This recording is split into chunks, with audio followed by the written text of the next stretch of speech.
Hello everyone. We welcome you to our first session and part 1 of our Yashasvi antenatal program. This program is about an holistic approach towards your pregnancy.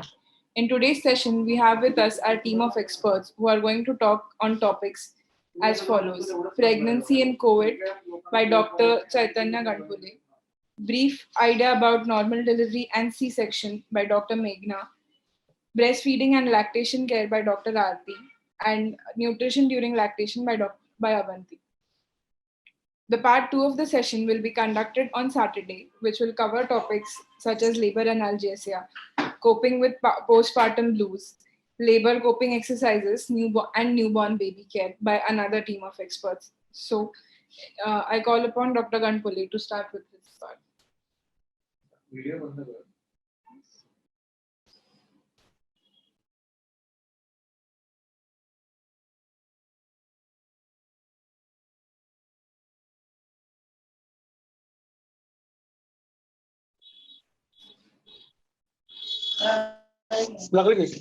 Good evening, everyone. Welcome to this webinar today on Yashasvi, the workshop which we have started from conception to labor. I'm going to speak today about pregnancy and COVID. या सध्याच्या परिस्थितीमध्ये आपल्याला बऱ्याच कोविडशी related गोष्टींविषयी आपल्या मनामध्ये प्रश्न असणार आहेत, आपल्या मनामध्ये शंका असणार आहेत. त्या शंकांचं निरसन करायचा मी प्रयत्न करणार आहे. आणि हे करत असताना मी दोन्ही भाषांमध्ये बोलायचा प्रयत्न करणार आहे. मी मराठीमध्येही बोलीन काही गोष्टी आणि इंग्लिशमध्ये मी काही गोष्टी बोलीन, so that who are comfortable with English should be able to understand it, as at the same time those who are comfortable with Marathi will also be able to know that. So just give me a minute. I'm going to share my screen.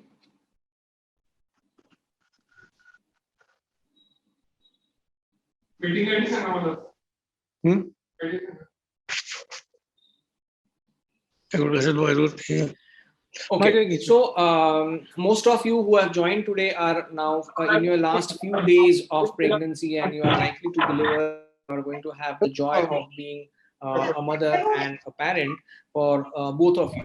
पण या सगळ्यातनं जात असताना आपल्याला सगळ्यात मोठा प्रश्न असा पडलेला आहे की सध्याची परिस्थिती गेल्या एप्रिल महिन्यापासूनच आपण बघितलं तर कोविडने फर्स्ट वेव्ह आपल्याकडे येऊन गेली. त्याच्यानंतर we unfortunately started with our second wave from March onwards, and in April the things were very bad for us. By God's grace and with the efforts of all our medical team and the paramedical staff, we are in a position or we are able to control that wave to some extent. आणि आता सध्या कोविडचे जे रुग्ण संख्येने थोडेफार कमी व्हायला लागलेले आहेत, पण अजूनही ती पूर्णपणे सेकंड वेव्ह गेली आहे असं म्हणता येणार नाही. So the first commonest question which comes in our mind is that, am I more susceptible to COVID during pregnancy?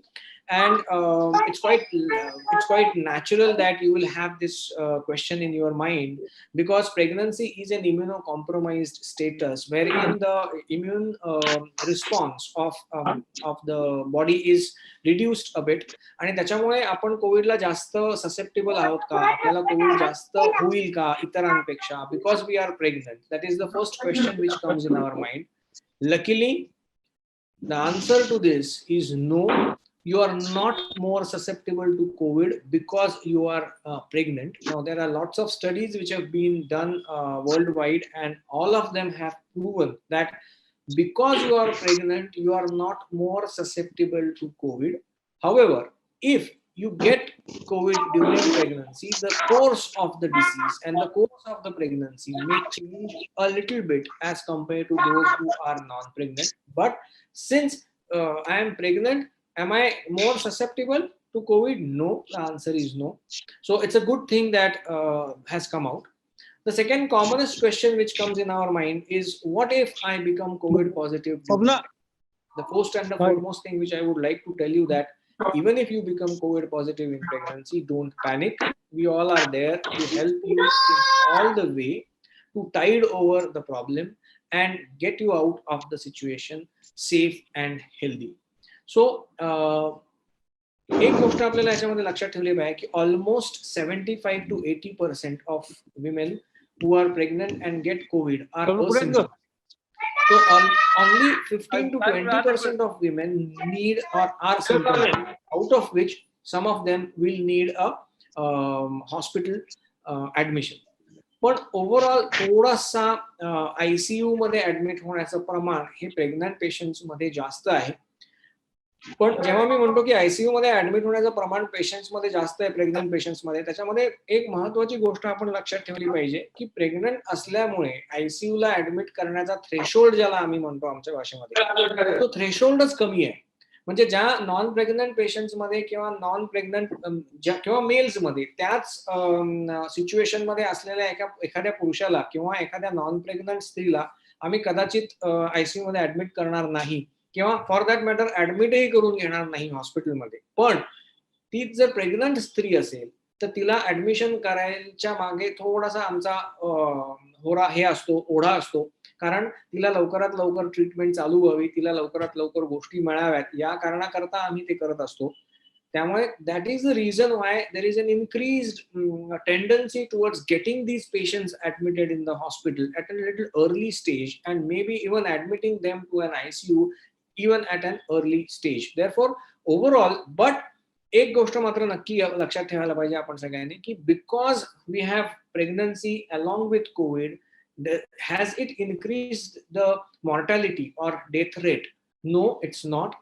Because you are pregnant and we are having COVID, we are not more susceptible to the disease. We are not more, there are no more chances of succumbing to that particular disease. त्यामुळे ही एक चांगली गोष्ट आहे, ही चांगली बाब आहे. जरी हॉस्पिटलमध्ये ऍडमिट होण्याचं प्रमाण थोडंसं प्रेग्नंट बायकांमध्ये वाढलेलं असलं तरी सुद्धा त्याला सकम होण्याची पॉसिबिलिटी ही ओव्हरऑल कमी आहे. So all in all, most of them come out and we have already gone through this for last 1 year, and we know our own data suggests that most of them come out even without admission in the hospital. Couple of them needed a hospital. Initially, when we started with the first wave, we had a protocol that all pregnant women who are symptomatic, or even if they are asymptomatic, were getting admitted, because that was the protocol what we followed to begin with. Karan exactly what effect COVID is going to have on pregnancy or the baby, what's going to be the outcome, या सगळ्याच गोष्टी आपल्याला माहित नव्हत्या त्यावेळेला. त्याच्यामुळे आपण काय ठरवलं होतं किंवा गव्हर्नमेंटने आपल्याला काय सांगितलं होतं की सगळ्या प्रेग्नंट बायकांना ऍडमिट करून घ्या. Over a period of time the protocols evolved, and now at present we are not admitting all pregnant women. We are admitting only those who are symptomatic and we feel that they need admission. There are certain criteria based on which we decide whether that woman should be admitted or not. But blanketly, we are not admitting each and every pregnant woman. दुसरा प्रश्न असतो की आता सगळ्यात महत्वाचा आहे की आता नाव I am not alone in pregnancy, I am carrying a baby within me. So माझ्यावरती एकट्याची जबाबदारी नाही, तर माझ्यावरती 2 जीवांची जबाबदारी आहे. आणि त्यामुळे आपल्याला नेहमीच हा प्रश्न पडतो की आता मला कोविड झालाय तर माझ्या बाळाला ह्याचा काही त्रास होणार आहे का, माझ्या बाळापर्यंत तो कोविड पोहोचणार आहे का, हा एक खूप महत्वाचा प्रश्न आपल्या सगळ्यांनाच भेडसावत असतो. तर आतापर्यंतचा जगभरामधला जो काही डेटा आहे त्या डेटामधनं आपल्याला असं लक्षात आलेलं आहे की डायरेक्टली बाळावरती त्याचा कुठल्याही प्रकारचा परिणाम दिसत नाही. So the baby or the fetus is not affected by COVID. We have not found that the babies or the fetus is positive because the mother was COVID positive or mother is COVID positive. Even आजूबाजूच्या बाळाचं जे पाणी आहे किंवा प्लासेंटामध्ये सुद्धा आपल्याला कोविडचे विषाणू सापडलेले नाहीये. So that's a good thing that the baby is not directly affected by COVID. Now, does it have an effect on other problems or complications associated with pregnancy? Yes, there is one problem which has been found out to be more commonly associated with COVID during pregnancy, and that is preterm labor. It's 2 to 3 times higher to have a preterm labor when we have got pregnancy and COVID. Now, I am talking about this not of the recovered women, but those who are actively in COVID at that particular time. Now, again, most of them are almost 49% of these women go into preterm labor for maternal problems, and 15 to 16% more go into preterm labor for fetal problems. So, because the disease is progressed to a certain severity, to reduce the burden of pregnancy, the doctors take an elective decision to deliver the patient. That is why the women are going into preterm labor more than other problems. So yes, हा थोडासा preterm labour मध्ये जाण्याचं प्रमाण या patients मध्ये वाढलेलं आपल्याला दिसतं. पण बाळाची वाढ कमी होणार आहे का, बाळ अधू जन्माला येणार आहे का, ह्या प्रश्नांची उत्तरं नाही अशी आहेत. आणि therefore it's good thing that women who have COVID during pregnancy are not likely to give birth to growth retarded babies or low birth weight babies or the long-term sequelae. It's very early for us to say about it because it's just a year's time. So maybe the first baby which is born during the pandemic will be by now 1.5 years old. So we have got a follow-up till that time. We need to follow up these babies for a few more years to understand was there any effect of COVID during pregnancy. So that's about the effects of COVID in pregnancy. Now, another question what comes in my mind, I am now COVID positive. So can I deliver normally even if I am COVID positive? Or do I have to undergo C-section by default? No, it's not. You can very well deliver normally. The LSCS or C-section in COVID is indicated only for maternal or fetal reasons, fetal causes, not because you are COVID positive. So all COVID positive patients can go in normal labor and can deliver normally even though they are COVID positive. Obviously, where to deliver will differ. There are dedicated centers or hospitals who are meant to be for COVID positive patients, and therefore we would like to deliver them there. We are associated with such COVID centers, and we deliver our own patients. So we are not asking someone else to deliver our patients just because she has become COVID positive. We take care of them there. May not be in our hospital because there are only few centers which can do that or which are allowed to do that. So the answer to this question is yes, you can deliver normally. No need to go for C-section just because you are COVID positive. Now we have come that we have already delivered. Once we have delivered, the main question which comes is, can I feed my baby after delivery if I am COVID positive? Again, the answer to this is yes, you can very well feed your baby even if you are COVID positive. In fact, mother and baby are kept we encourage that the mother and the baby are kept in the same room. Number one. Number two, skin to skin contact is also encouraged in women even though they are COVID positive. Obviously, there are some precautions which you have to take to reduce the risk of transmission of COVID-19 to the baby, like wash your hands thoroughly every time before you touch the baby. Wear a mask which is fluid resistance whenever you are taking the baby close within 6 feet of yourself or while breastfeeding. These are the few things which you should keep in mind before you take the baby and feed the baby. But the answer to this is yes, you can feed your baby after delivery with due precautions. There is no need to keep the baby somewhere else, not to breastfeed the baby for 14 days or so. Now, the very important and the most recent question which has come up is that, and this is especially during the second wave, because there's quite a few of them which have been affected in the second wave as compared to the first wave, that can I take the vaccine? Because if I am pregnant, should I be going ahead with vaccination or not? And the question along with that, if I have delivered now and I was not COVID positive in the past, can I take the vaccine now? So the answer to this question is that yes, during lactation, definitely you can go ahead and take the vaccination. Even vaccination during pregnancy, the benefits definitely which are there.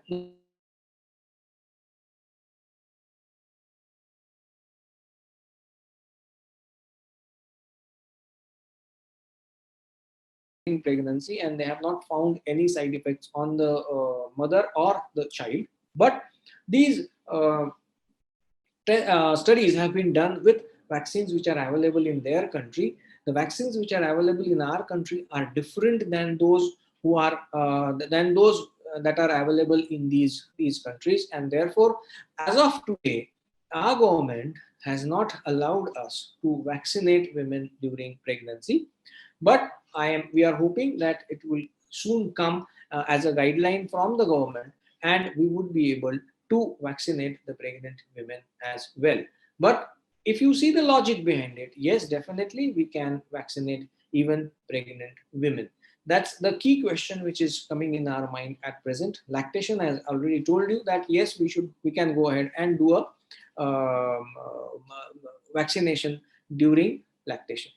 So I think I have answered almost all the questions which are related to COVID and pregnancy. So I hand over now to Apurva to take the session ahead. So I'm just stopped my sharing.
Hello everyone. So now we'll have Dr. Meghna telling us about the normal delivery and cesarean section delivery.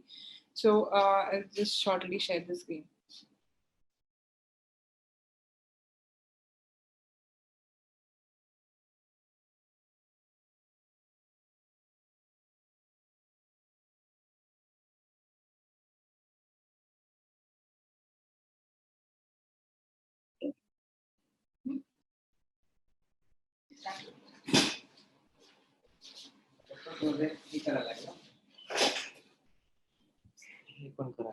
Full screen होईल आता नाही stop sharing केल्याशिवाय ना तुला ते हे होत नाही.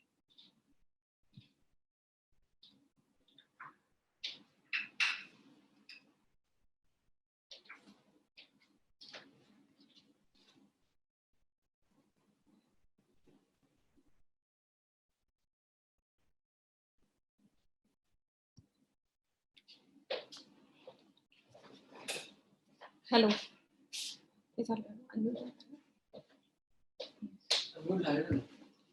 Hello, good evening. आज मी तुम्हाला नॉर्मल डिलिव्हरी आणि सिझेरियन सेक्शन याबद्दल थोडक्यात माहिती सांगणार आहे. कारण बऱ्यापैकी जे आज जॉईन केलेले आहेत त्यांची एक्सपेक्टेड डेट ऑफ डिलिव्हरी म्हणजे ज्या तारखेला डिलिव्हरी होणे एक्सपेक्टेड आहे, त्यामुळे नॉर्मल डिलिव्हरी म्हणजे काय आणि त्याच्यामधून काय एक्सपेक्ट करायचे हे तरी माहिती असणं खूप गरजेचं आहे. Total duration of pregnancy is considered as 280 days. It starts from first day of last menstrual period.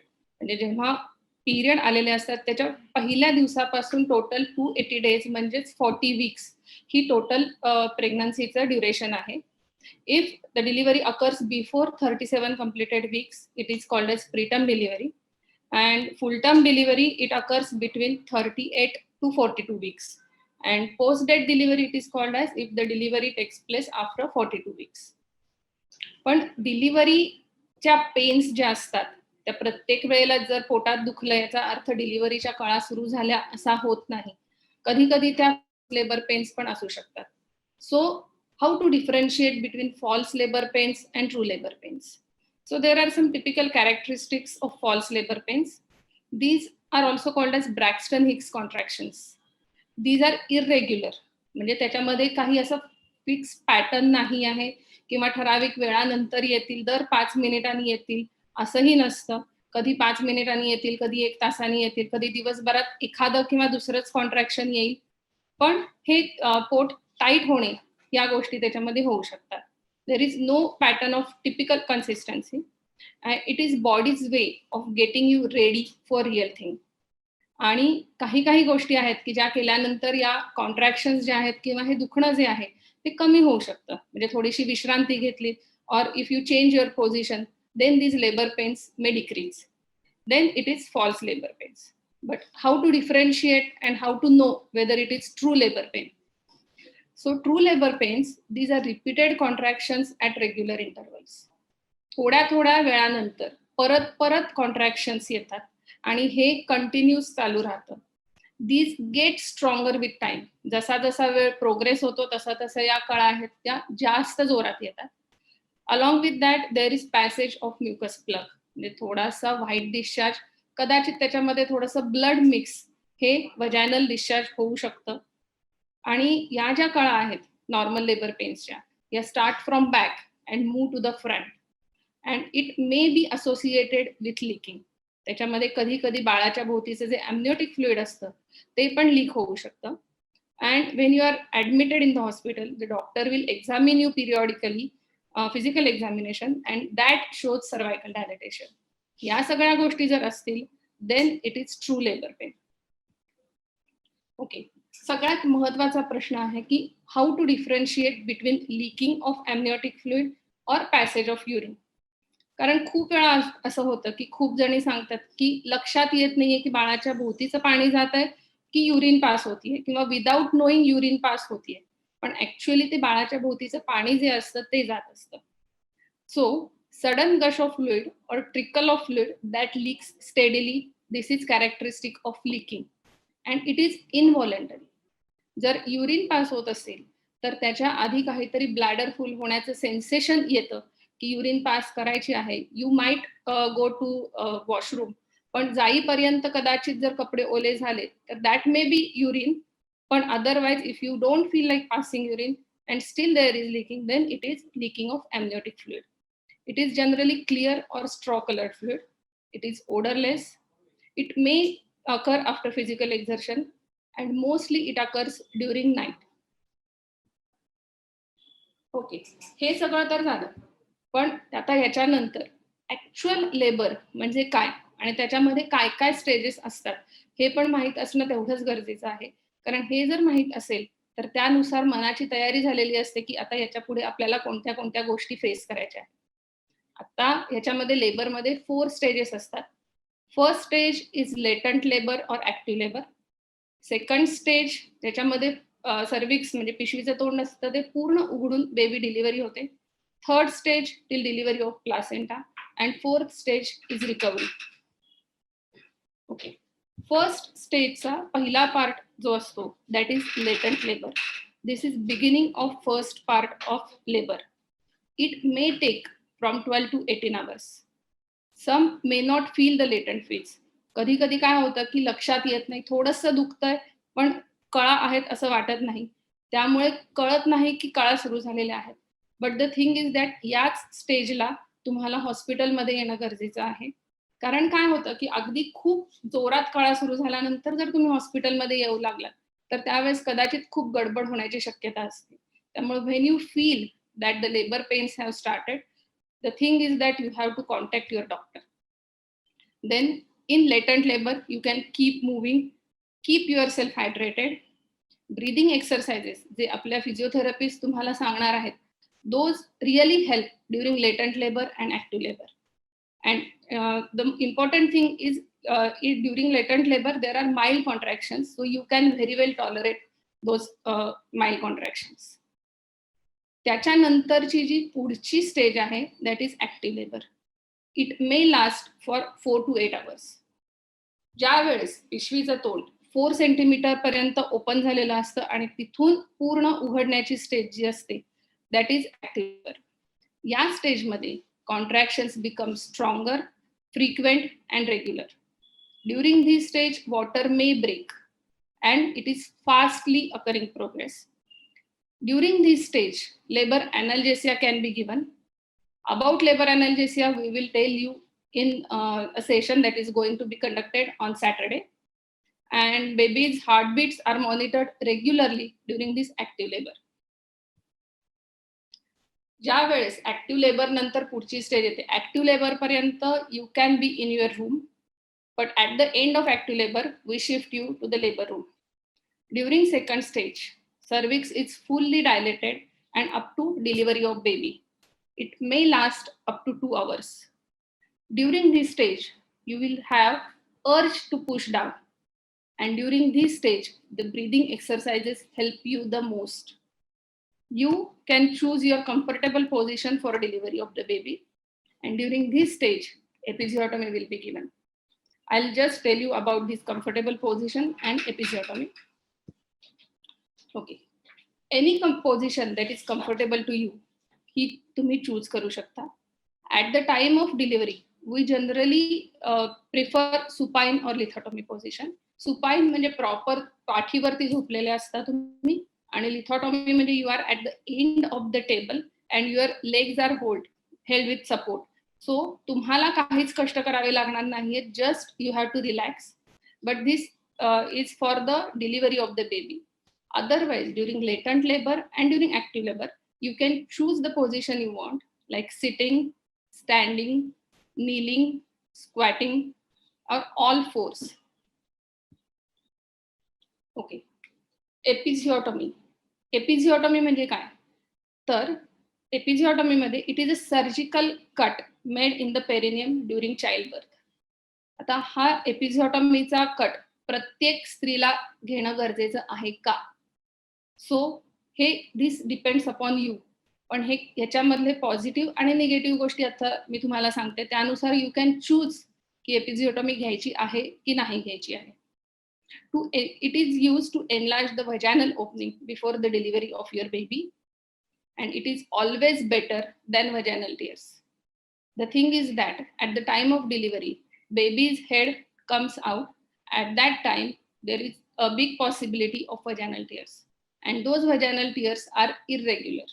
When we give cut during episiotomy, it is clear cut wound, so there are better chances of healing. So there is less pain at the time of healing. And there are two types of episiotomy. One is mediolateral, that is just varun khali parayant straight line मध्ये असते, आणि the another one is mediolateral, that is थोडीशी तिरकी दिलेली असते. दोन्ही गोष्टींचे फायदे आहेत तसेच तोटे पण आहेत, ते पण सांगते. जी मिडलाइन एपिजिओटॉमी असते त्याच्या हिलिंग मध्ये पेन कमी जाणवतं. But the thing is that if that midline episiotomy gets extended, ती directly anal opening पर्यंत extend होऊ शकते, आणि त्यामुळे नंतर fecal incontinence होण्याचे चान्सेस असू शकतात. मेडिओलॅटरल एपिजिओटॉमी जी आहे तर त्यामध्ये एक्सटेंड होण्याचे चान्सेस कमी असतात, आणि जरी एक्सटेंड झाली तरी देखील एनल ओपनिंग पर्यंत ते जात नाही, because it is directed laterally. The only thing is that at the time of healing थोडंसं जास्ती पेन या केसमध्ये होऊ शकतं. But we give local anaesthesia before giving cut. What are the indications of episiotomy? That is the big baby, maternal distress in case where we need urgent delivery, mother is not ready to push, but the time of delivery कमी करण्याच्या दृष्टीने आपण एपिजिओटॉमी देतो. Foetal distress, ज्या वेळेस बाळाचे ठोके कमी जास्त झालेले असतात आणि आपल्याला लवकर डिलिव्हरी करणं गरजेचं असतं, त्या केसमध्ये एपिजिओटॉमी दिली जाते. आणि इन्स्ट्रुमेंटल डिलिव्हरी, ज्याच्याबद्दल मी आता तुम्हाला सांगणार आहे, त्या केसमध्ये आपल्याला व्हॅजानल ओपनिंगची स्पेस जी असते ती थोडीशी मोठी लागते, की ज्यातून ते इन्स्ट्रुमेंट पास होऊन आपण बेबी डिलिव्हर करू शकतो. तर त्या केसमध्ये आपल्याला एपिजिओटॉमी देणं गरजेचं असतं. And episiotomy is sutured with absorbable sutures. त्याच्यामध्ये टाके काढण्याची गरज नसते आणि it takes around 4 to 6 weeks for complete healing. Okay, याच्यानंतर third stage. What is third stage? It is from delivery of baby to delivery of placenta. It may last from 15 minutes to 1 hour. याच्यामध्ये birth झाल्यानंतर, delivery झाल्यानंतर immediate skin to skin contact दिला जातो. म्हणजेच baby बाहेर आल्यानंतर immediately we keep the baby on mother's abdomen and mother holds the baby. We delay the cord clamping till the pulsations are gone so that maximum blood is reached to the baby. And if you prefer to do stem cell sampling, the stem cell cord blood is collected at this time. Otherwise also we collect the cord blood for baby's blood group and other tests. During third stage, after this, placenta is removed, uterus is massaged and episiotomy is sutured. या सगळ्या गोष्टी third स्टेजच्या नंतर केल्या जातात. Breastfeeding is started immediately और within 1 hour of delivery and IV fluids may be continued for 1 to 2 hours. आणि यानंतरची जी स्टेज आहे that is fourth stage, that is called as recovery phase, ज्याच्यामध्ये डिलिव्हरीतून सगळं बाहेर येऊन सगळ्या गोष्टी नॉर्मल होतात. That last up to 1 to 2 hours from delivery. Tone of the uterus is established. Contractions are hastened bye breast feeding. म्हणजे immediately जेव्हा बाळाला दूध आपण द्यायला सुरुवात करतो त्यावेळेस ऑक्सिटोसिन हे हॉर्मोन रिलीज होतं आणि त्याच्यामुळे युट्रस कॉन्ट्रॅक्ट होतं की ज्याच्यामुळे पुढचे ब्लिडिंग होण्याचे चान्सेस कमी होतात. त्यामुळे इमिजिएट ब्रेस्ट फिडिंग हे ब्लिडिंग म्हणजे पोस्टमॉर्टम हिमरेज कमी करण्याच्या दृष्टीने पण उपयोगी आहे. अँड एक्सेस ब्लिडिंग चेक केलं जातं, फ्लुइड दिलं जातं मदरला की जेणेकरून जे एक्झॉशन आहे ते कमी होईल. तर या दृष्टीने फर्स्ट, सेकंड, थर्ड आणि फोर्थ या टोटल स्टेजेसमध्ये डिलिव्हरीची प्रोसेस ही पूर्ण केली जाते. आता कधी कधी काय होतं की इतक्या सोप्या गोष्टी होत नाहीत. कधी कधी वी नीड सम असिस्टन्स. त्यामध्येच इन्स्ट्रुमेंटल व्हॅजायनल डिलिव्हरी आपण ज्याच्यामध्ये इन्स्ट्रुमेंटची मदत घेतो. 2 टाईपचे इन्स्ट्रुमेंट्स आपण वापरतो. एक व्हॅक्यूम आहे आणि दुसरा फोर्सेप्स आहे. तर इन्स्ट्रुमेंटल डिलिव्हरी हे करण्याचे इंडिकेशन्स काय आहेत? First one is fetal distress requiring early delivery. Second one is maternal exhaustion. ज्या केसमध्ये पिशवीचं तोंड पूर्ण उघडलेलं आहे, बेबीचं हेड आपल्याला दिसतंय, पण मदर इतकी दमलेली आहे की she can't push down, she can't bear down. त्या केसमध्ये we need to help her. तर त्या सिच्युएशनमध्ये we need to do instrumental delivery. Cardiac disease of mother where she can't bear down too much, कारण त्या कॉन्ट्रॅक्शन्सच्या मध्ये मदरच्या हार्टवरचा लोड वाढलेला असतो. त्यामुळे जितकी कट शॉट आपल्याला सेकंड स्टेज करता येईल तितकं चांगलं असतं. त्यामुळे त्या कंडिशनमध्ये आपल्याला इन्स्ट्रुमेंटल डिलिव्हरीचा वापर करावा लागतो. किंवा delay in second stage of labour, की पिशवीचं तोंड उघडून खूप वेळ झालेला आहे पण बेबी खाली येत नाही. या सिच्युएशनमध्ये आपण इन्स्ट्रुमेंटल डिलिव्हरी यूज करू शकतो. Vacuum extraction. आता ही डिलिव्हरी ऑलमोस्ट सगळ्यांनी बघितलेली आहे, कारण हे 3 Idiots मध्ये आमिर खाननी केलेली होती, इफ यू रिमेंबर. की आणि त्यामध्ये त्याचे दोन्ही इंडिकेशन्स पण दिसलेले आहेत की मदर पण एक्झॉस्ट झालेली आहे आणि फिटल डिस्ट्रेस पण झालेला आहे. तर त्यामुळे we use vacuum extraction. It is assisted delivery. Cervix is fully open but baby has not moved out. त्या सिच्युएशनमध्ये एपिजिओटॉमी दिली जाते and a suction cup with handle is put on baby's head. Suction is created and baby is pulled out. पण त्यामध्ये सुद्धा limitations असतात. असं नाही की तुम्ही नुसतंच ओढत बसा, बेबी येत नाही पण प्रत्येक वेळेला ओढत बसा, असं नाही चालू शकत. No more than 3 sets of pulls and maximum 2 to 3 cup detachments are allowed. त्याच्यापेक्षा जास्त आपण ट्रायल नाही करू शकत या केसमध्ये. आता व्हॅक्यूमचे काही रिस्क आहेत का? तर येस आहेत. Risk to baby, swelling on scalp, डोक्याला बाळाच्या सूज येऊ शकते, पण it goes away on its own. And it should not be applied to preterm baby less than 34 weeks. म्हणजे प्रीटर्म बेबीसाठी व्हॅक्यूम इज नॉट युज्ड. आणि रिस्क टू मदर काय आहे? तर पेरिनियल टिअर आहे किंवा short term difficulty while urinating, या गोष्टी होऊ शकतात. Second part is forceps delivery. It is again assisted vaginal delivery. Forceps म्हणजे स्टीलचे चिमटे असतात की ज्याच्यामध्ये बाळाचं डोकं धरून बाळ खाली ओढलं जातं. Forceps are applied to baby's head to help guide the baby out of birth canal, and it is applied during second stage when cervix is fully dilated, पण बेबीचे हेड खाली येत नाही. ड्युरिंग धी स्टेज एपिड्युरल अनाल्जेसिया जर घेतला असेल तर it is really helpful, आणि एपिझिओटॉमी देऊनच या गोष्टी केल्या जातात, because we need space to apply forceps. आता यामध्ये रिस्क काय आहेत, तर फोर्सेप्सचे जे ब्लेड्स असतात तर त्याच्यामुळे बेबीच्या चेहऱ्याला मायनर फेशियल इंजुरीज होऊ शकतात, प्रेशर मार्क्स राहू शकतात, पण ते 2-3 दिवसामध्ये जातात. आणि मदरसाठी काय रिस्क असते, तर लोअर जेनायटल ट्रॅक्ट टेअर्स होऊ शकतात, और इंजुरी टू ब्लॅडर और युरेथ्रा, अँड युट्राइन रप्चर होऊ शकतं if it is not applied properly, और if it is pulled very forcefully. So the important thing is proper training is required to prevent the injury due to vacuum and forceps.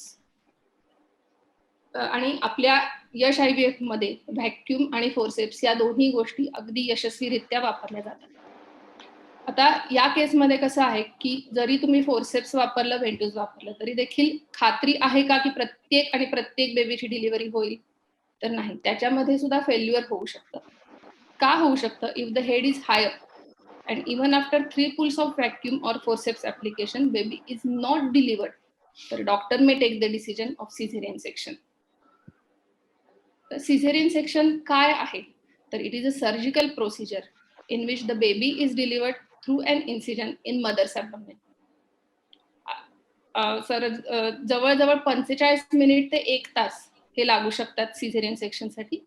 या केसमध्ये spinal अनस्थेशिया दिला जातो, म्हणजे पाठीतून सुई दिली जाते, ज्याच्यामुळे कमरेखालचा भाग पूर्णपणे बधीर केला जातो, ज्याच्यामध्ये तुम्हाला काहीही सेन्सेशन नाही लागत, टच केलेला समजत नाही, पेन समजत नाही, you can't move your legs. Caesarean सेक्शनचा इन्सिडन्स जो आहे तो 10 to 15% कन्सिडर केला होता, but it goes up to 30 to 32%. Indications काय आहेत सिझेरियन सेक्शनची, तर ॲबनॉर्मल प्रेझेंटेशन, म्हणजे जेव्हा बाळ डोक्याकडून असेल तर तुम्ही नॉर्मल डिलिव्हरीचा डेफिनेटली चान्स देऊ शकता, पण जर बाळ पायाळू असेल किंवा आडवं असेल तर नॉर्मल डिलिव्हरीची ट्रायल दिली जात नाही, त्या केसमध्ये सिझेरियनच केलं जातं. ऑब्स्ट्रक्टेड लेबर आहे की जिथे बाळ अडकून पडलेलं असतं, कळा येत आहेत पण बाळ खाली येत नाही, त्या केसमध्ये सिझेरियन लागू शकतं. फिटल डिस्ट्रेस, म्हणजे पिशवीचं तोंड अजून उघडलेलं नाही पण कळांच्या मध्ये बाळाचे ठोके कमी जास्त होतात, बाळ गुदमरण्याची शक्यता आहे, त्या केसमध्ये सिझेरियन लागू शकतं. कधी कधी जेव्हा बाळाच्या भोवतीचं पाणी जातं त्यावेळेस बाळाची जी नाळ असते ती बाहेर येते, तर ती अतिशय अर्जंट सिच्युएशन आहे की ज्याच्यामध्ये इमिजिएटली आपल्याला सिझर करून बाळ बाहेर काढावं लागतं, नाहीतर ते बाळाला धोकादायक होऊ शकतं. काही केसेस आहेत की ज्याच्यामध्ये increased risk of uterine rupture असते, म्हणजे पहिल्यांदा मायोमेक्टमी म्हणजे फायब्रॉइडसाठी युट्रसवरती सर्जरी केलेली असते किंवा गर्भाशयाच्या पिशवीचा पडदा असतो तो काढलेला असतो, त्या केसमध्ये जर कळा आल्या तर युट्रस फुटण्याची म्हणजे युट्राइन रप्चर होण्याची पॉसिबिलिटी असू शकते. तर अशा सिच्युएशनमध्ये कळा सुरू होण्याच्या आधीच सिझेरियन सेक्शन केलं जातं. नेक्स्ट इज प्लासेंटा प्रिव्हिया, म्हणजे ज्याच्यामध्ये गर्भाशयाच्या पिशवीच्या तोंडालाच वार असते, तर त्यामुळे नॉर्मल डिलिव्हरी पॉसिबल होऊ शकत नाही. ॲब्रप्शो प्लासेंटा, ज्याच्यामध्ये वार सुटलेली असते आणि लवकर जर डिलिव्हरी नाही झाली तर बाळाच्या जीवाला धोका होऊ शकतो. किंवा फेल्युअर टू प्रोग्रेस, म्हणजे खूप वेळ झाला तरी देखील पिशवीचं तोंड उघडत नाही, या सिच्युएशनमध्ये सुद्धा सिझेरियन करायला लागू शकतं. फेल्ड इन्स्ट्रुमेंटल डिलिव्हरी, म्हणजे 3 वेळा पुल केलं आहे व्हॅक्यूम लावून तरी देखील जर डिलिव्हरी होत नसेल, किंवा लार्ज बेबी असेल मोर दॅन 4 kg, ट्विन्स असतील, एकापेक्षा जास्त प्रेग्नन्सी बेबीज असतील तरी देखील सीझर लागू शकतं. प्री इक्लम्शिया, म्हणजे जेव्हा प्रेग्नन्सीमध्ये ब्लड प्रेशर वाढलेलं असतं आणि झटके येण्याची शक्यता असू शकते, त्या केसमध्ये लवकरात लवकर डिलिव्हरी करणे जिथे आवश्यक असते त्या ठिकाणी सिझेरियन करायला लागू शकते. पुढची गोष्ट म्हणजे आईला काही इन्फेक्शन असेल आणि जर नॉर्मल डिलिव्हरी दरम्यान ते बाळाला होण्याची पॉसिबिलिटी असेल तर ते प्रिव्हेंट करण्याच्या दृष्टीने आपण सिझेरियन सेक्शन करतो, ज्याच्यामध्ये HIV इन्फेक्शन इन्क्लुडेड आहे किंवा जेनायटल हर्पीज आहे. तर जर बाळ नॉर्मल डिलिव्हरी होऊन येत असेल तर ते इन्फेक्शन बाळाला जाण्याची शक्यता असते, तर त्या केसमध्ये आपण सिझर करतो. आणि प्रिव्हियस क्लासिकल सेक्शन, काही कारणाने याच्या आधीचं जे सिझर झालेलं असेल तर त्याच्यामध्ये गर्भाशयाच्या पिशवीवरती उभा इन्सिजन घेतला असेल तर पुढचं असतं ते सिझरच केलं जातं. तर ही काही इंडिकेशन्स आहेत की ज्याच्यामुळे सीझर करणं गरजेचं असू शकतं. आता सीझर मध्ये पण बरेच टाइप्स आहेत. आता त्याच्यामध्ये इलेक्टिव्ह आणि इमर्जन्सी. इलेक्टिव्ह म्हणजे काय आहे, तर ज्याच्यामध्ये आपल्याला माहित आहे की काहीतरी कारण आहे, नॉर्मल डिलिव्हरी पॉसिबल नाही आणि आपल्याला सीझरच करायचं आहे. तर after 37 completed weeks when the baby is full term, we decide the date and we do the section that is elective. And in case of emergency म्हणजे ज्या वेळेस we give the trial for normal labor, पण काही कारणामुळे maternal और foetal इंडिकेशनमुळे म्हणजे जिथे बाळाचे ठोके कमी जास्त झाले आहेत किंवा आणखी काही प्रॉब्लेम आहे, तर त्या सिच्युएशन मध्ये इमर्जन्सी आपल्याला सीझर करायला लागू शकतं. तर या 2 गोष्टी आहेत. Next is lower segment caesarean section versus classical section. Generally caesar करताना गर्भाशयाच्या पिशवीचा जो लोअर सेगमेंट असतो, खालचा भाग असतो, तिथे ट्रान्सवर्स म्हणजे आडवा इन्सिजन घेतला जातो. हे बोलतेय मी युट्रसवरच्या इन्सिजन बद्दल, गर्भाशयाच्या बाहेरच्या स्किनवरती नाही. तर तो जर लोअर सेगमेंट असेल तर तो सेफ आहे. आणि सेकंड वन इज क्लासिकल. काहीच कारण आहेत की ज्याच्यामध्ये आपल्याला क्लासिकल सेक्शन करावं लागतं. म्हणजे जिथे गर्भाशयाच्या पिशवीच्या लोअर सेगमेंटच्या तिथे जर फायब्रॉइड असेल, जिथे तो इन्सिजन घेणं पॉसिबल नाही, तर त्या केसमध्ये आपल्याला क्लासिकल सेक्शन करायला लागू शकतं. याच्यासाठी अनास्थेशिया जो असतो तो रिजनल अनास्थेशिया किंवा जनरल अनास्थेशिया दिला जातो. रिजनल मध्ये स्पायनल अनास्थेशिया जो पाठीतून दिला जातो सुईने आणि ज्याच्यामुळे पूर्णपणे खालचा भाग बधीर होतो की पूर्ण सेन्सेशन नाहीसं होतं. त्याच्याच बरोबर एपिड्युरल अनास्थेशिया हा देखील प्रकार आहे. जेव्हा आपण नॉर्मल डिलिव्हरीसाठी ट्राय करत असतो त्यावेळेस जे लेबर अनाल्जेसिया दिला असतो दॅट इज एपिड्युरल अनाल्जेसिया. त्यामध्ये you can move your legs. पण काही कारणाने एपिड्युरल अनाल्जेसिया देऊन सुद्धा जर आपल्याला सीझर करायला लागलं तर परत दुसरं इंजेक्शन पाठीत देण्याची गरज नसते. त्याच कॅथेटर मधून आपण we can convert labour epidural analgesia to epidural anaesthesia. हा एक प्रकार झाला. आणि जनरल अनास्थेशिया म्हणजे पूर्ण भूल देऊन सीझर करणे हा दुसरा भाग झाला. पण आपण जनरली जनरल अनास्थेशिया वापरत नाही कारण जी झोपेची इंजेक्शन आईला दिली जातात ती ब्लड मधून बेबीला जातात. तर त्यामुळे we don't prefer general anaesthesia, we use regional anaesthesia. Risk काय आहे सिझेरियनचे? इन्फेक्शन हे एक रिस्क आहे. म्हणजे आपण कितीही काळजी घेतली तरी देखील इन्फेक्शन होण्याची पॉसिबिलिटी असू शकते. हे तुमच्या इम्युन सिस्टीम वरती पण अवलंबून असते किंवा घरी गेल्यानंतर सराउंडिंग वरती पण अवलंबून असतं इन्फेक्शन होणं न होणं. एक्सेस ब्लिडिंग नॉर्मल डिलिव्हरीपेक्षा सिझेरियन सेक्शन मध्ये जास्त ब्लिडिंग होतं. Surgical injury to adjacent organs म्हणजे ब्लॅडर, युरिनरी ब्लॅडरला इजा होण्याची शक्यता असू शकते. आणि रिॲक्शन टू अनास्थेशिया ह्या काही रिस्क फॅक्टर्स आहेत. प्रिकॉशन काय घ्यायची आहे किंवा काळजी काय घ्यायची आहे सीझर झाल्यानंतर? सीझर झाल्यानंतर इमिजिएटली तुम्ही पाणी पिऊ शकत नाही. You have to be nil by mouth for 12 hours. त्याच्यानंतर पेरिस्टाल्सिस म्हणजे आतड्याची हालचाल झाल्याचे आवाज ऐकू आल्यानंतरच आपण तुम्हाला पाणी सुरू करतो. जितक्या लवकर पायाची हालचाल करता येऊ शकेल तितक्या लवकर लेग मुवमेंट सुरू करणं गरजेचं आहे. अर्ली अँब्युलेशन केलं तर पुढच्या सगळ्याच गोष्टी इझी होऊ शकतात. Start breast feeding early. जितक्या लवकर पॉसिबल आहे. सीझर झाल्यानंतर आम्ही बाहेर शिफ्ट करण्याच्या आधी फर्स्ट ब्रेस्ट फीडिंग दिलेलं असतं. जे it starts less than 1 hour from delivery. Remove the catheter next day. त्याच्यानंतर अँब्युलेशन सुरू होतं. Plenty of liquids are given. We change the dressing on 3rd day and if everything goes normal we discharge you on 4th day of LSCS. त्याच्यानंतर काय काळजी घेतली जाते तर immediately at birth paediatrician बाळाचे डॉक्टर आपल्याकडे आलेलेच असतात की जे बाळाची कंडिशन बघून त्यानुसार पुढे काय करावे लागू शकेल हे सांगतात. तर बाळाचं जे वॅक्सिनेशन असतं ज्याच्यामध्ये 0 डोस पोलिओ, हिपॅटायटिस बी आणि BCG हे इमिजिएटली आफ्टर बर्थ दिले जातात. Follow up on day 8th of discharge to remove dressing and to see the wound. त्याच्यामध्ये पूर्णपणे ऍब्सॉर्बेबल स्टिचेस आपण वापरतो त्यामुळे टाके काढणे हा प्रकार नाही. पण 8 दिवसानंतर आपण परत एकदा बोलवतो आणि त्यानंतर तो जो वुंड असते ती एक्झामिन करतो आणि सगळं जर व्यवस्थित असेल तर continue with iron and calcium tablets for 2 to 3 months post caesarean section और पोस्ट डिलिव्हरी. जे लॉस झालेला आहे तो रिकव्हर करण्याच्या दृष्टीने या सगळ्या गोष्टी केल्या जातात. तर हे इन ब्रीफ ही तुम्हाला मी आयडिया दिलेली आहे. याच्यामध्ये काही शंका असतील तर तुम्ही कधीही विचारू शकता. So thank you very much and I'll call Apurva to start the next session. Thank you.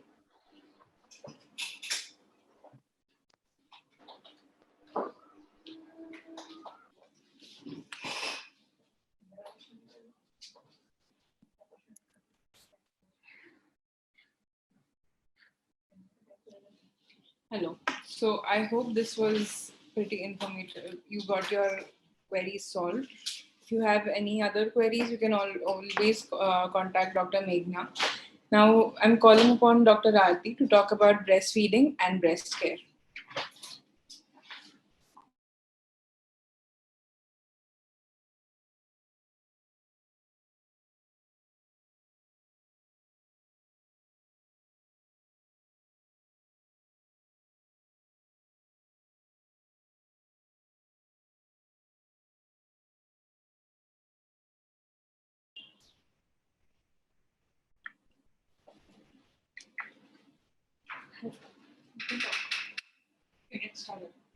Hello everyone. आज आपण ब्रेस्ट फीडिंग संदर्भात बघणार आहोत. तर आपण एका संस्कृत श्लोकनी सुरुवात करूया. क्षीर नीर निधिस्तेतु स्तनयो क्षीरपूरका सदैव सुभगो बालो भवत्तेश महाबलः. म्हणजे काय, तुझ्या स्तनातील दूध आणि पाण्याचा साठा पुरेसा दूध देणारा हो, हे भाग्यवान बालक नेहमीच अधिक सदृढ हो. पयोमृत समम पीत्वा कुमारस्ते शुभानने दीर्घमायुर वापनोतु देवाः प्राप्यामृतम यथा. म्हणजे हे सुंदरी, ज्याप्रमाणे देवानी अमृत पिऊन दीर्घायुष्य मिळवलं, त्याप्रमाणे तुझं अमृता समान दूध पिऊन तुझं बाळही दीर्घायुष्य मिळव. तर या श्लोकामध्ये आईच्या दुधाला अमृता समान असे वर्णन केलेले आहे. तर मग प्रत्येक आई विचारेल की माझंच दूध बाळाला का द्यायचं, याचे काय फायदे आहेत, का फक्त बाळाला फायदे आहेत? तर आईलाही स्तनपान केल्यामुळे आईलाही फायदे आहेत आणि बाळालाही फायदे आहेत. तर बाळाला काय काय फायदे आहेत? तर mother milk is easy to digest, त्यामध्ये हलका असतं पचायला, आणि गाईच्या दुधात काही बोवाईन प्रोटीन्स असतात जे की बाळ ते लवकर पचवू शकत नाही. शिवाय आईच्या दुधामध्ये असे काही पोषक तत्व असतात की जे योग्य प्रमाणात असतात, जे बाळाच्या वाढीसाठी गरजेचे असतात. सगळ्यात महत्वाचं म्हणजे आईच्या दुधात विशिष्ट प्रकारचे फॅटी ऍसिड्स आणि DHA असल्यामुळे या बाळांचा IQ लेवल खूप हाय असतो. बाळाला भावी आयुष्यात obesity, blood pressure, heart disease आणि डायबिटीस पासून प्रोटेक्शन मिळतं. तसेच आईला काय फायदे? तर आईला गरोदरपणात वाढलेलं वजन कमी होण्यासाठी मदत होते, पण त्याबरोबर योग्य आहार आणि व्यायामाची सुद्धा जरुरी आहे. सगळ्यात महत्वाचं म्हणजे आईला स्तनाच्या कॅन्सर पासून, ब्रेस्ट कॅन्सर, युट्रस कॅन्सर आणि ओव्हेरियन कॅन्सर पासून प्रोटेक्शन मिळतं. शिवाय हे इझी आहे, त्यामुळे आई हे कुठेही कधीही व्हाईल ट्रॅव्हलिंग सुद्धा फीड करू शकते. याला प्रिपरेशनची काही गरज नसते. आणि आईचा प्रसूतीनंतर जो रक्तस्राव असतो, ब्लिडिंग, तो कमी होण्यास मदत होते. मग हे ब्रेस्ट फीडिंग कधी चालू करावे, याचे काही आयडियल टाइम आहे का, आणि किती काळ करावे? तर येस, आता मेघना मॅडमनी सांगितल्याप्रमाणे ब्रेस्ट फीडिंग हे डिलिव्हरी झाल्यानंतर लवकरात लवकर, म्हणजे 1 तासाच्या आत चालू व्हायला पाहिजे. बाळाचा आणि आईचा maximum skin to skin contact, स्पर्श होणं गरजेचं आहे. आता काही ठिकाणी काय पद्धत आहे, काही फॅमिली ट्रेडिशन आपण म्हणू, प्रथा आहे की बाळ जन्मल्यानंतर मध किंवा साखर पाणी, किंवा रिसेंटली मला आता कळलं की गुजरात साईडला ते गुळ चिटकवतात वरती टाळूला. तर असे जे प्री लॅक्टियल फीड आम्ही म्हणतो, तर ते बाळाला देऊ नये. ही प्रथा चुकीची आहे. यांनी काय होतं की जंतू संसर्गाचा धोका होतो, इन्फेक्शनचे जास्त चान्सेस होतात बाळाला. आणि शिवाय बाळाचं जे स्टमक कॅपॅसिटी असते जन्मानंतर, ती खूप थोडी असते, छोटं स्टमक असतं. आणि या सगळ्या फीडनी बाळाचं पोट भरल्यामुळे बाळ ब्रेस्ट फीडिंगसाठी उत्सुक राहत नाही, आणि मग ब्रेस्ट फीडिंग डिले होऊ शकतं, ब्रेस्ट फीडिंग मध्ये बाधा येऊ शकते, आणि अयशस्वी स्तनपानाची सुरुवात होऊ शकते. तर सुरुवातीला पहिल्या किंवा दुसऱ्या दिवशी आईला लगेच दूध चालू होत नसतं. चीक दूध असतं, ज्याला आपण कोलेस्ट्रॉल म्हणतो. हे चीक दुधाचं प्रमाण नॅचरलीच कमी असतं, पण ते खूप पौष्टिक असतं. याच्यामध्ये रोगप्रतिकार शक्ती खूप असल्यामुळे बाळाला कुठल्याही प्रकारचा संसर्ग होत नाही, आणि हे फर्स्ट वॅक्सिनेशन आहे. जसं आता मेघना मॅडमनी सांगितलं की काही जे पिडियाट्रिशियन आहेत जे पहिला वॅक्सिनेशन करतात, तर हे कोलेस्ट्रॉल आणि बाळाला मिळणं तितकंच महत्वाचं आहे. हे बाळासाठी पहिलं वॅक्सिनेशन आहे. अजून काय फायदे होतात कोलेस्ट्रॉलमुळे? तर बाळाची पहिली शी होण्यासाठी मदत होते. ही बाळाची पहिली शी झाल्यामुळं बाळाच्या शरीरातील जे बिलिरुबिनचं प्रमाण आहे ते वाढण्याचा धोका कमी होतो. शिवाय ह्यामध्ये व्हिटॅमिन ए आणि व्हिटॅमिन के खूप असल्यामुळे बाळाच्या डोळ्यांच्या वाढीसाठी हे खूप आवश्यक आहे. मग आता हे ब्रेस्ट फिडिंग जन्मानंतर लगेच चालू नंतर किती काळ करायचं? तर आईने संपूर्ण 6 महिने एक्सक्लुझिव्ह ब्रेस्ट फिडिंग करणं गरजेचं आहे. या 6 महिन्यात बाळाला कुठल्याही प्रकारचं वरचं पेय किंवा अन्न देऊ नये. म्हणजे फॉर एक्झाम्पल शुगर वॉटर किंवा ग्राईप वॉटर, बाळगुटी हे असे कुठलेही पदार्थ बाळाला देऊ नये. बाळाची जी पाण्याची रिक्वायरमेंट आहे ती आईच्या दुधातनं फुलफिल होत असते. त्यामुळे कुठलाही सीझन असला, इव्हन मे महिन्यात जरी तुमची डिलिव्हरी झाली तरी बाळाला वरून काहीही देऊ नये. 6 मंथ्स एक्सक्लुझिव्ह ब्रेस्ट फिडिंग. 6 महिन्यानंतर आईच्या दुधावर फक्त बाळाची ग्रोथ होत नाही, त्याला अजून कॅलरींची गरज असते. म्हणून आपण पूरक आहार जो होममेड कॉम्प्लिमेंटरी फीडिंग आपण चालू करतो. त्याचबरोबर ब्रेस्ट फिडिंग मात्र बंद होतं का? तर नाही. Breast feeding as it is चालू राहतं. जसं 6 महिने तुम्ही ब्रेस्ट फिडिंग करत होता तसंच पुढे 2 वर्षापर्यंत आईने ब्रेस्ट फिडिंग करणं आवश्यक आहे. 2 वर्षाच्याही पुढे आई आणि बाळ जर इच्छा असेल त्यांची तर ते करू शकतात. त्याचे खूप फायदे आहेत. पण कमीत कमी 2 वर्षापर्यंत ब्रेस्ट फिडिंग करणं गरजेचं आहे. आता या ब्रेस्ट फिडिंग करताना काही विशिष्ट पोझिशन असतात की ज्यांनी बाळही व्यवस्थित स्तनाला चोखू शकतं आणि आईलाही काही त्रास होत नाही. तर या काय पोझिशन आहे? तर आपण इथे आता एक सिंपल क्रॉस क्रेडल पोझिशन बघणार आहोत. त्यात बाळाची स्थिती कशी हवी आहे, आईची स्थिती कशी हवी आहे आणि बाळ ब्रेस्टला कसं लॅच केलं पाहिजे हे आपण पाहणार आहोत. तर बाळाचं डोकं आणि शरीर एका रेषेत हवंय. काही वेळेला काय असतं, खूप वेळा बायका काय करतात, बाळ असं धरतात आणि त्याची मान वळवून असं फिडिंग चालू करतात. तर आपण पाणी पिताना कसं एका ऍक्सेस मध्ये पितो, तसंच बाळही नेहमी एका रेषेत हवं. डोकं आणि बाळाचं शरीर एका रेषेत हवं. बाळ पूर्णपणे आईकडे वळलेलं पाहिजे. म्हणजे बाळाचा स्किन टू स्किन कॉन्टॅक्ट जो आपण म्हणतो, जास्तीत जास्त स्पर्श होणं गरजेचं आहे. यासाठी आईनी ब्रेस्ट फिडिंग फ्रेंडली कपडे घालणं अपेक्षित आहे. ते झीपवाले, छोटे छोटे झीपवाले गाऊन्स आपण रेकमेंड करत नाही. म्हणून फ्रंट ओपन वरून बेंबीपर्यंत उघडणारे गाऊन्स किंवा हजबंडचा तुम्ही शर्ट घालू शकता किंवा साडी आणि ब्लाउज उत्तम ड्रेस आहे. तर बाळाला पूर्ण वळवून घ्यायचंय आणि बाळाच्या शरीराला आईने आधार देणं गरजेचं आहे. तर आपण मानेला धरतो बाळाच्या. मान ही विकेस्ट पार्ट आहे सगळ्या शरीरात, तर त्याला छान सपोर्ट देतो आणि बाकीच्या शरीराला या हाताने आई सपोर्ट करणार आहे. आणि मग आईची पोझिशन कशी पाहिजे? तर आईनी टेकून ताठ बसायचं आहे. कुठेतरी वाकून असं करू शकत नाही, कारण पुढे जाऊन आईला बॅकएकचा प्रॉब्लेम होऊ शकतो. तर आईने ताठ बसायचंय टेकून. आईने ब्रेस्टला सी शेप मध्ये धरायचंय. सी शेप म्हणजे अंगठा वर आणि 4 बोटं खाली. जनरल आपल्याकडे टेंडन्सी आहे की असा सीझर होल्ड केला जातो. तर ह्यानी काय होतं ते आपण पुढे बघूया. तर असा सी शेप मध्ये ब्रेस्टला होल्ड करायचंय आणि जे निप्पल आहे स्तनाग्र ते बाळाच्या वरच्या ओठाला आपण टच करतो ब्रेस्ट फिडिंगला घेताना. यानी बाळ मोठा आ करतो, wide mouth open. Breast feeding करताना बाळाचं तोंड मोठं उघडलेलं असणं गरजेचं आहे. तर वाईड माउथ ओपन होतं आणि ती संधी साधून आईने पटकन ब्रेस्टला बाळाला लावायचंय. Baby to the breast, not breast to baby. बाळाला ब्रेस्ट कडे घ्यायचंय आणि मग ब्रेस्ट फिडिंग चालू करायचंय. या पोझिशन मध्ये बाळाची जी हनुवटी आहे ती ब्रेस्टला चिकटलेली असते आणि नाकालाही काही प्रॉब्लेम होत नाही. असं आपण डोकं ब्रेस्टमध्ये घुसवत नाही. मानेला छान सपोर्ट केला की नाकालाही काही प्रॉब्लेम होत नाही.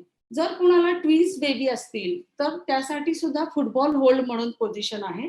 जसा फुटबॉल मुलं काठीत पकडतात तसं आपण दोन्ही बाळांना एका वेळेला ब्रेस्ट फिडिंग करू शकतो. तर त्यावेळेला फुटबॉल सारखं बाळांना पण आजूबाजूला पिलोंचा सपोर्ट घ्यायचा आहे आपल्याला आणि दोन्ही बाळांना आपण आई ब्रेस्ट फिडिंग करू शकते. मी तुम्हाला पिक्चर मध्येही दाखवते की मोठा आ केलेला कसं असतं. तर ह्या पिक्चर मध्ये तुम्हाला दिसेल की बाळाने मोठा आ केलेला आहे. काळा भाग जास्तीत जास्त बाळाच्या तोंडात आहे आणि chin touches to the breast आणि nose away from the breast. आता ह्या पोझिशन मध्ये काय झालेलं आहे की बाळाने फक्त निप्पलला पकडलेलं आहे. जर ही पोझिशन असेल तर इफेक्टिव्ह मिल्क ट्रान्सफर मिळणार नाहीये बाळाला, आणि शिवाय आईच्या निप्पलला ट्रॉमा होणार आहे. तर तुम्ही कुठे ऐकलं असेल की निप्पलला जखमा झाल्या आहेत, निप्पलमधनं रक्त येतंय, तर हे अशा काही जर पोझिशन झाल्या तर त्याने निप्पल ट्रॉमा होऊ शकतो. तर हे अवॉइड करण्यासाठी आपल्याला अशा पोझिशनचं कौशल्य शिकणं आईला गरजेचं आहे. अजून काय कारण आहेत की निप्पलला ट्रॉमा होऊ शकतो? तर बरेच वेळेला काय होतं की आई फिडिंग करताना बाळाला पटकन ब्रेस्ट पासनं ओढून घेते काही कारणास्तव. तर त्यावेळेला आईने ब्रेस्ट पासून जर बाळाला आपल्याला सोडवायचं असेल तर आईने स्वतःची करंगळी बाळाच्या तोंडाच्या साईडने अशी घालायची, म्हणजे बाळ मोठं तोंड ओपन करतं आणि हळूवार ब्रेस्ट विथड्रॉ करून द्यायचं. त्याचप्रमाणे काही आयांना सवय असते की प्रत्येक वेळी ब्रेस्ट फिडिंगला त्या ब्रेस्ट आणि निप्पल सगळं साबणाने पाण्याने स्वच्छ करतात. तर त्यामुळे काय होतं, जे नैसर्गिक स्त्राव आहेत, ऑइली सबस्टन्स जे ब्रेस्टच्या आजूबाजूला स्त्रवत असतात, तर ते नाहीसे होतात आणि ती स्किन ड्राय पडते. त्यामुळे तिथे निप्पल ट्रॉमा, निप्पल क्रॅक होण्याचे चान्सेस असतात. तर जी अंघोळीच्या वेळेला एकदा तुमची स्वच्छता करतो आपण, तेवढी सफिशियंट असते. प्रत्येक वेळेला ब्रेस्ट, निप्पल पुसण्याची गरज नाहीये. तर अशा छोट्या गोष्टींनी आपण निप्पल ट्रॉमा अव्हॉइड करू शकतो. आता काही वेळेला ब्रेस्ट खूप हेवी होतात, जड होतात, किंवा तुम्ही कोणाकडनं ऐकलं असेल की एंगॉर्जमेंट होते. तर हे का होतं? तर साधारण 2 दिवस जसं आपण पाहिलं की कोलेस्ट्रॉल चीक दूध येतं आणि तिसऱ्या दिवसापासून साधारण आईला दूध येणं चालू होतं, जे की परिपक्व मॅच्युअर मिल्क आपण म्हणतो, ते 3rd डे पासून चालू होतं. पण बाळाचं स्टमक मी म्हटल्याप्रमाणे अजूनही लहान असतं, तर कधी-कधी आईचं शरीर जास्त प्रमाणात दूध बनवत असतं. पण बाळ कधी-कधी अयोग्य प्रमाणे ओढल्याने किंवा बाळाची भूक जास्त नसेल, तर ते दूध स्तनात साठून राहतं आणि मग आईला हेवीनेस, कडकपणा, हाड किंवा थोडंसं पेन पण त्याच्यात होऊ शकतं. तर हे टाळण्यासाठी आपण काय करू शकतो? तर जेव्हा आईला वाटेल की आता माझे ब्रेस्ट हेवी झालेत किंवा जास्त सप्लाय आहे, तर त्यावेळेला आईने मॅन्युअल एक्सप्रेशन करणं खूप गरजेचं आहे. समजा ह्या गोष्टीकडे आईने दुर्लक्ष केलं, तर ह्याची पुढची स्टेज म्हणजे काय होतं की मस्टायटिस. मस्टायटिसमध्ये काय होतं की ब्रेस्टचा काही भाग लाल पडतो किंवा ताप येतो आईला. तर ह्या ह्याच्यात जर तुम्ही अजून दुर्लक्ष केलं, तर त्याच्या पुढची स्टेज आहे की ॲब्सेस होतं. त्या गाठींचं रूपांतर जे आहे ते पस कलेक्शन होतं. म्हणून नेहमी जर असं ब्रेस्ट हेवी किंवा फुल झाले, तर एक टेक्निकल मसाज मी सांगते. त्याप्रमाणे जर मसाज करून मॅन्युअल एम्प्टी केले ब्रेस्ट, तर तो त्रास तिथल्या तिथे कमी होतो. तर नेहमी ब्रेस्टला एका हाताने आपण सपोर्ट करतो आणि हा मसाज फक्त आईनेच करायचा. मसाजवाली बाई किंवा घरी असलेल्या आजी, मावशी यांनी वेडं-वाकडं ब्रेस्टला चोळायचं नाहीये. तसं केलं तर ब्रेस्ट टिश्यूला आतमध्ये ट्रॉमा होतो आणि अजून कॉम्प्लिकेशन होतात. तर तो आईला जेवढा सहन होतोय त्याप्रमाणे करायचा आहे. तो 4 फिंगर्सनी आपण असा राउंड राउंड करतो. ज्या बाजूला आपण करतोय त्याच्या अपोझिट साइडला आपण ब्रेस्टला सपोर्ट करतो आणि असं पूर्ण राउंड राउंड करून आपण तो मसाज करायचा किंवा हॉट वॉटरचा शॉवर पण घेऊ शकते आई आणि मग ब्रेस्ट असं धरून स्मॉल सी होल्ड करायचा. एरिओला जो काळा भाग असतो त्याच्या मागे थोडंसं धरून थोडंसं आपल्या चेस्टकडे ब्रेस्ट प्रेस करून मग पुढे हे करायचंय. असं करून आई ते दूध वाटीत काढू शकते. म्हणजे तो त्रास तिथल्या तिथे कमी होतो आणि पुढचे ब्रेस्ट फिडिंग रिलेटेड झालं. सरांनी सांगितलंच होतं, गरपुरे सरांनी, की काही कोरोना जरी झाला तरी आपण ब्रेस्ट फिडिंग चालू ठेवतो. तर हा प्रश्न सगळ्यात महत्वाचा आहे, की कधी-कधी आईला साधा सर्दी, खोकला, ताप होतो. तेव्हा पण घरातले म्हणतात, की नाही तू बाळाला पाजू नको. पण आईला सिम्प्टम दिसूसपर्यंत आई आणि बाळ एका वातावरणात असतात. तोपर्यंत बाळाला तो संसर्ग पोहोचलेला असतो. जर संसर्ग पोहोचल्यानंतर जर आपण ब्रेस्ट फिडिंग स्टॉप केलं, तर ज्या अँटीबॉडीज आईच्या शरीरातल्या अँटीबॉडीज ज्या आहेत त्या दुधातनं बाळाला मिळणार असतात, त्या थांबतात आणि उलटं बाळ जास्त आजारी पडण्याची शक्यता असते. म्हणून कुठल्याही प्रकारचा जरी त्रास झाला, संसर्गजन्य आजार झाला, तरी आईने ब्रेस्ट फिडिंग थांबवू नये. अगदीच काही स्पेशल केसेस असतात ज्या गोष्टीत आम्हाला ब्रेस्ट फिडिंग थांबवावं लागतं. पण बाकी जनरली नॉर्मली 99% आपण सगळ्यांना ब्रेस्ट फिडिंग अलाउ करतो. जर तुमच्या काही शंका असेल तर तुम्ही नक्की आमच्या यशस्वी टीमकडे विचारू शकता. आम्ही तुमच्या शंकांचं निरसन करू. Thank you.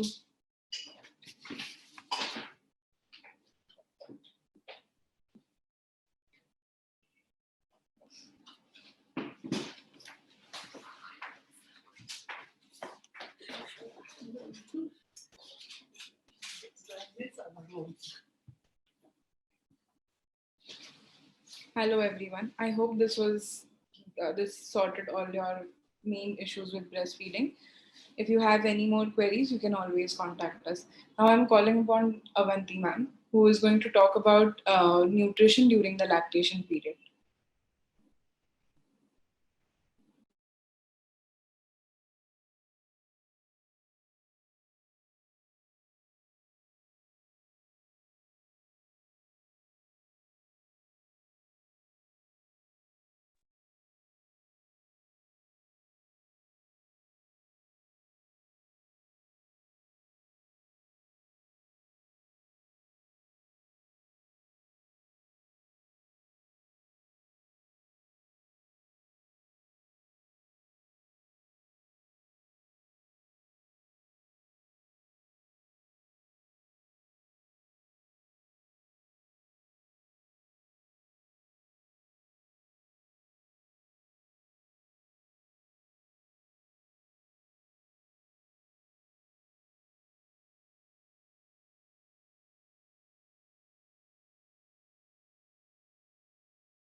Hello, good evening. I'll be talking about nutrition and lactation together.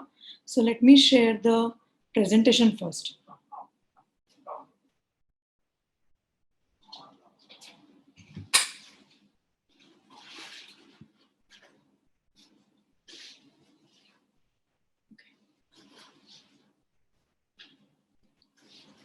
So today I'm here to talk about nutrition.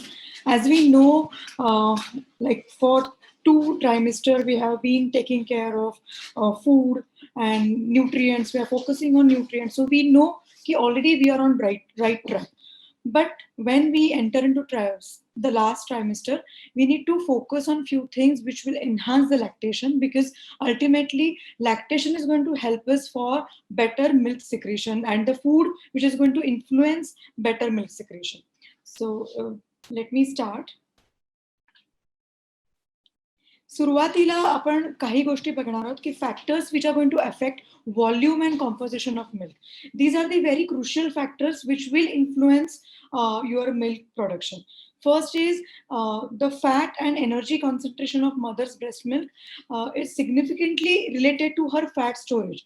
So young mothers who are worried about weight gain and fat percentage gain, do not worry about it. It is beneficial for us for better lactation. So ज्यांना असं भीती असते की अरे आपलं वजन वाढलंय, या प्रेग्नन्सीमध्ये खूप जास्त फॅट डिपॉझिशन होत आहे, पण ते फॅट डिपॉझिशन आपल्याला चांगलं मिल्क प्रोडक्शनसाठी मदत करणार आहे. ऑफकोर्स लॅक्टेशन हे सकिंग किंवा बाळानी दूध घेणं याच्यावर डिपेंड असतं. ते स्टिम्युलेट करतं, सकिंग हे स्टिम्युलेट करतं हॉर्मोन्सना which will trigger better lactation और which will trigger better milk production. बरेच वेळा असं दिसून आलंय की आई कमी खातीये किंवा she is under the influence of many things and she is not eating well. मग त्याच्यामुळे आईच्या दुधावर काय परिणाम होतो, तर ऑफकोर्स क्वांटिटी मध्ये बदल होऊ शकतो, but quality will be same. So of course, as a mother, you need to look after your baby as well as yourself. So that is bottom line, and we need to keep this thing in mind, that you need to eat well so that you will produce better milk.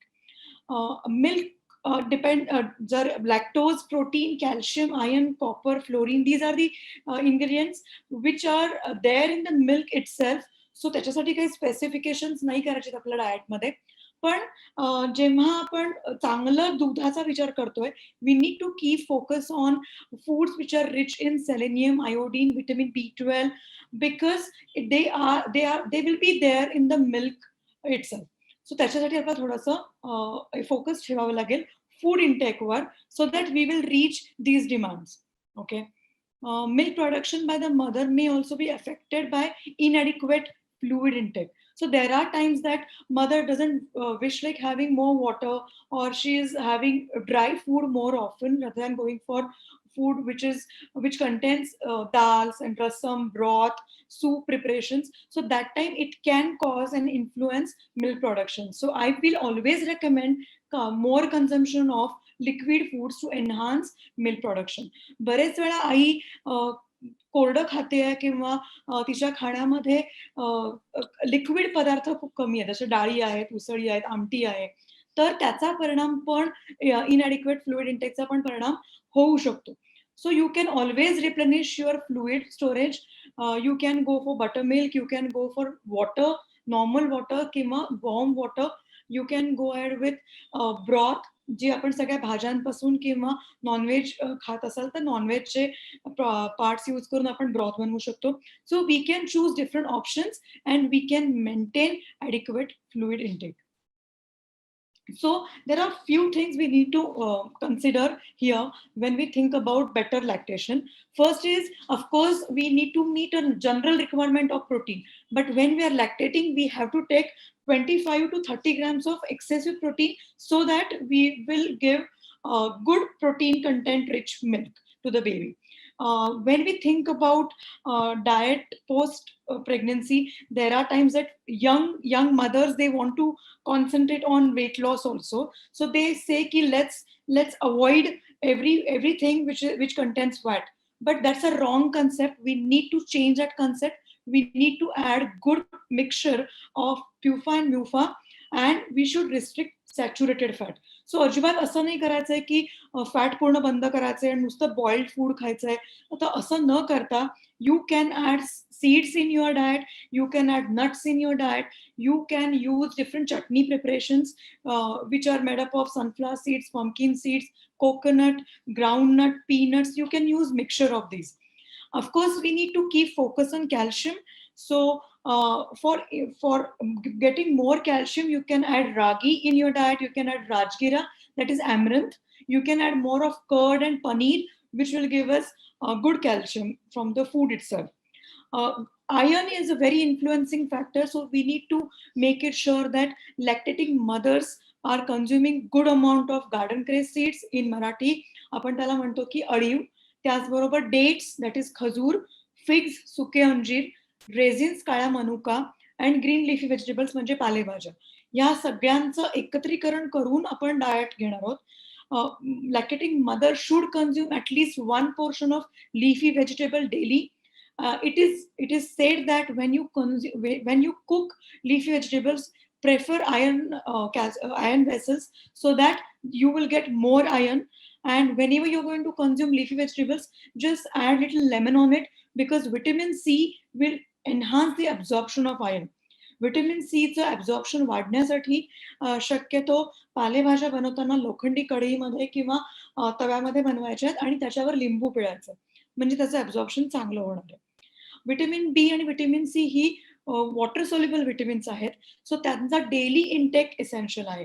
Vitamin B and vitamin C are water soluble vitamins, so we need to make it sure that we are taking them on daily basis. So you can add whole grains, you can add nuts, you can add seeds, you can add fermented food, you can add for vitamin C, you can add lime, amla, guava and sprouts. So sprouts बद्दल थोडंसं doubts असतात की sprouts खावेत की नाही खावेत, कारण का बाळांना stomach distress होऊ शकतो म्हणून. So you can go for sprouts, but just steam them so that they will be easy for digestion and it will not affect baby's health also. Okay. Now there are few foods which will enhance milk production, which are called as galactose or lactose. So you can add these products in daily intake. First is garlic. Garlic you can have it in the raw form. So you can start your day with a garlic, or you can prepare chutney out of it, or you can add that garlic into some smoothie which you take and you can consume it. Milk is again a good product which will enhance the milk secretion. Almonds and garden cress seeds. Garden cress seeds in Marathi we say अळीव, म्हणून आपल्याकडे अळीवाची खीर करायची पद्धत आहे. So अळीवाची खीर किंवा बदामाची खीर will help us to build good lactation process. Okay, तर आपण त्याचाही वापर करू शकतो. Fish, eggs, lean cuts of meat they are rich source of protein which will help us for better secretion of milk. त्यामुळे आपल्या आहारामध्ये जरी आपलं स्तनपान चालू आहे तर मग आपण मटन चिकन खायचं नाहीये किंवा अंड खायचं नाहीये असं न करता we have to make it sure that we are using fish, egg whites, lean cuts of meat to get more protein in the diet. Along with this, fenugreek is the best thing to enhance your milk secretion. So methi. So तुम्ही मेथीची भाजी खाऊ शकता. You can add मेथी दाना in the वगार or maybe फोडणी. म्हणजे फोडणीमध्ये पण आपण मेथीचा वापर करू शकतो. मेथ्या भिजत टाकायच्या. Fenugreek seeds, you need to soak it overnight, sprout them, and you can use them in the form of salad, or you can have them in the form of kheer. So you can do that too. Okay, fenugreek seeds and fenugreek leaves or bhaji is good. You need to add that bhaji in daily intake. Sont laddu, that is dry ginger. Dry ginger and gond laddu. Gond is gum. So you get gum ready-made in the market. You can prepare powder out of it. You can mix it with your smoothie or you can add it into your milk product. Okay. So खीर करतो आपण. खसखशीची खीर करतो, बदामाची खीर करतो, अळीवाची खीर करतो. ह्याच्यामध्ये आपण भाजलेले जे डिंकाची जी पावडर आहे त्याचा वापर आपण करू शकतो. So these are the foods which will help us for better milk production. You have to make it sure that you are keeping focus on nutrient intake rather than keeping focus on calorie intake. So calorific value high असणारे foods आपण control मध्ये खाऊ शकतो, but you have to make it sure that food is dense in nutrients. त्यामुळे balance खायचं आहे. कुठलीच गोष्ट अति खायची नाहीये की फक्त लाडूच खातो आहे आणि मग जेवायला बसल्यानंतर भूक नाहीये म्हणून आपण सॅलड खात नाहीये किंवा आपण डाळ किंवा उसळ खात नाहीये. तर असं न करता balanced food intake is very important. Many of the times it has been observed that lactating mothers, they do have constipation issue, but if you add enough of fluids in the system, in the food intake, and more of raw food in the form of fruit and salad, it will help you to reduce constipation. बद्धकोष्ठता ही बरेच वेळा लॅक्टेटिंग स्तनपान करणाऱ्या स्त्रियांमध्ये दिसून आलेली आहे. ती कमी करण्यासाठी सगळ्या मातांनी आहारामध्ये भरपूर पाण्याचं प्रमाण ठेवायचं आहे.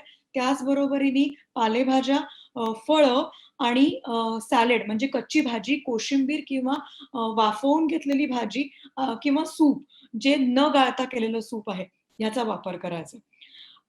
Foods sometimes they can cause distress to the infant, so we need to restrict that. Few examples are cabbage or maybe cruciferous vegetables like broccoli, cabbage, cauliflower can cause distress. तर त्याचं प्रमाण थोडंसं कमी करायचं आहे. Usually cabbage, cauliflower, if you cook it, it will not cause distress. Okay, spices, खूप spicy food खायचं नाहीये. Over consumption of chocolates is not recommended at all. So हे पण करायचं नाहीये कारण त्याच्याने बाळाला त्रास होऊ शकतो. Hydrate yourself well, add lot of water. You can temperature, you can decide if you want, you can have a warm water or you can have a room temperature water. So these are the few tips which will help us for better lactation. Nutrient rich food is the key for better lactation. So from my side, this is all about nutrition and lactation. Thank you very much. Recipes, काही recipes I would like to share.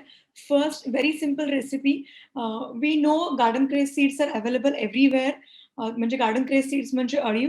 तर तुम्ही you can soak it overnight. 2 teaspoon of garden cress seed भिजवून ठेवायच्या रात्रभर. सकाळी उठल्यावर त्या 1 cup दुधामध्ये उकळायच्या आणि उकळताना त्याच्यामध्ये खजूर घालायचे. म्हणजे 2 किंवा 3 खजूर. It is a best drink to start your day because you are feeding overnight. तुम्ही रात्रभर बाळाला स्तनपान देत आहात, खूप भूक लागलेली असते आणि मग सकाळची सुरुवात तुम्ही बिस्किट किंवा काही बेकरी प्रॉडक्ट घेण्यापेक्षा you can start with this porridge which will help us for better lactation. आणि गार्डन क्रेज सीड्स तुम्हाला आयर्न देतात, फोलिक ऍसिड देतात, फायबर देतात, कॉन्स्टिपेशन कमी करायला मदत करतात. गार्डन क्रेज सीड्स म्हणजे अळीव नुसते पाण्याबरोबर घ्यायचे नाही आहेत, कारण का you need fat for better absorption of garden craze seeds. दुसरी एक सोपी रेसिपी सांगते, ती म्हणजे मेथीचे दाणे और फेनुग्रिक सीड्स. त्यांना पण तुम्ही दिवसभर भिजवा आणि नंतर कपड्यामध्ये बांधा आणि sprout them. So you just have to soak fenugreek seeds आणि after 4 hours you can just wrap it by using a muslin cloth and keep it overnight. So you will see the sprouts. You can use these sprouts as they are in natural form. Add little lemon, add little vegetables like cucumber, tomatoes, and it's the best salad. And they will not taste bitter at all. Methi seeds बद्दल एक myth असतं की मेथी seeds खूप कडू लागतात, पण तुम्ही त्यांना soak केलं आणि स्प्राउट केलं तर ते अजिबात कडू लागत नाहीत. दे विल टेस्ट गुड आणि बेटर लॅक्टेशनसाठी मदत करतील. तर आजच्यासाठी या 2 रेसिपीज होत्या, but we have many recipes and we will be sharing it soon with all of you. Thank you so much.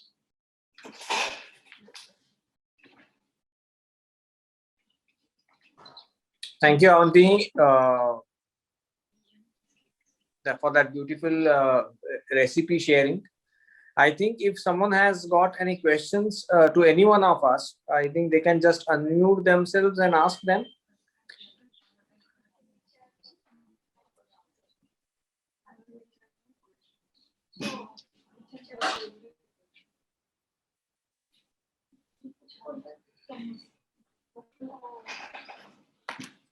Okay, good. So a second way to go about it is if you go back when and then if you think that there are a couple of questions which come in my mind, you can just write them down and you can ask them when we are again meeting this Saturday for the next of the sessions. Apurva, I would like you to tell them what we are going to have quickly on Saturday so that we can wrap up with this session for today and meet again on Saturday.